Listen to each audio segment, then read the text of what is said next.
They are now hiding the evidence and using mobile cremation chambers. There's a track record here before Ukraine of Russian brutality. But we will fight till the death. It's our land, and we are not going to surrender. Привіт.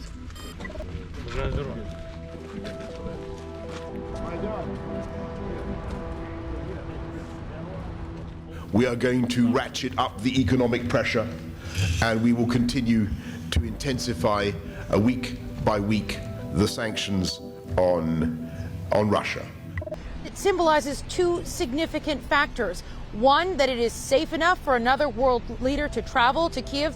And two, it's a show of support to the world that Western leaders are standing beside Ukraine.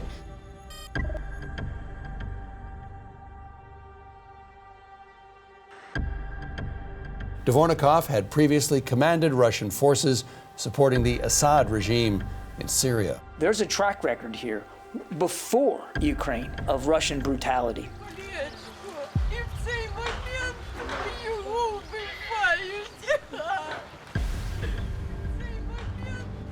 A woman crying for her young son who was killed during the Russian occupation. Investigators are now continuing to recover bodies from here and the surrounding communities. I have seen mass graves where people were killed. Some of them have been tortured before that. I have talked to women who were raped, whose children were raped, or who were raped in front of their children. And this is why we are advising Ukrainian civilians from the eastern and southern parts of the country to flee if they can.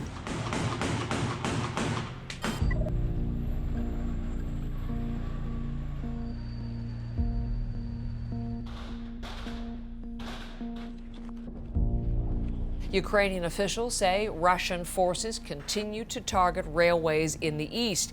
And Friday's attack on the train station in nearby Kramatorsk appears to be scaring people away from trains as an escape route. The fightings are becoming heavier and heavier, but we will fight till the death. It's our land, and we are not going to surrender. He is the first EU leader to do so since this invasion began. Nehammer says his meeting with Putin was not friendly, describing it as, quote, very direct, open, and tough.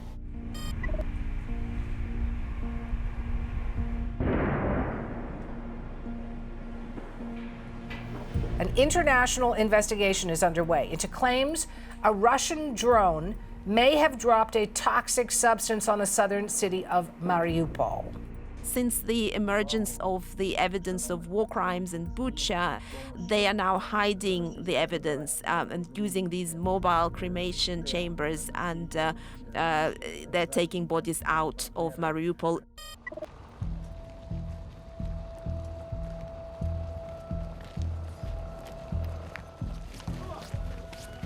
Russia's state TV is actually showing this video claiming the soldiers you see are members of Ukraine's 36th Marine Brigade.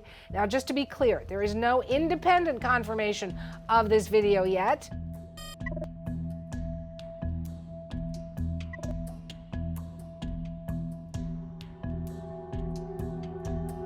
Ukraine's Southern Military Command says the ship started to sink after Ukraine hit it with a Neptune anti-ship missile. The Russian Defense Ministry says that damage happened after ammunition stored on board the ship exploded and a fire resulted, which forced the crew to evacuate.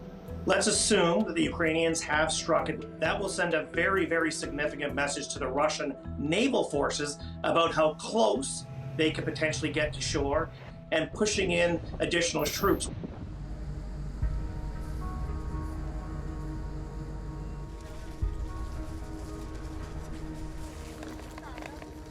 А потом, когда начали уже сильно стрелять, пришли в подвал. Не, после того, что мы пережили в нашем доме, я уже не боюсь ничего. Poland has seen more than 2.6 million Ukrainian refugees, most of any neighboring country. The Polish government has been simply overwhelmed.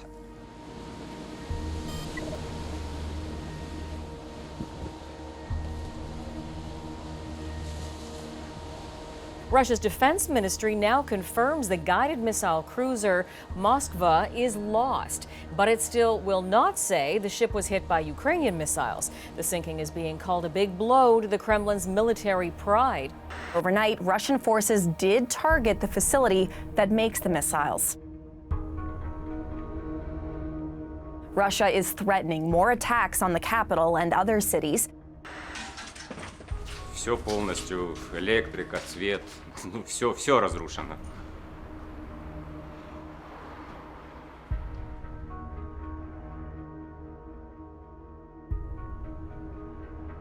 "95% of those bodies, at least according to Ukrainian officials, were shot either at close range or by snipers."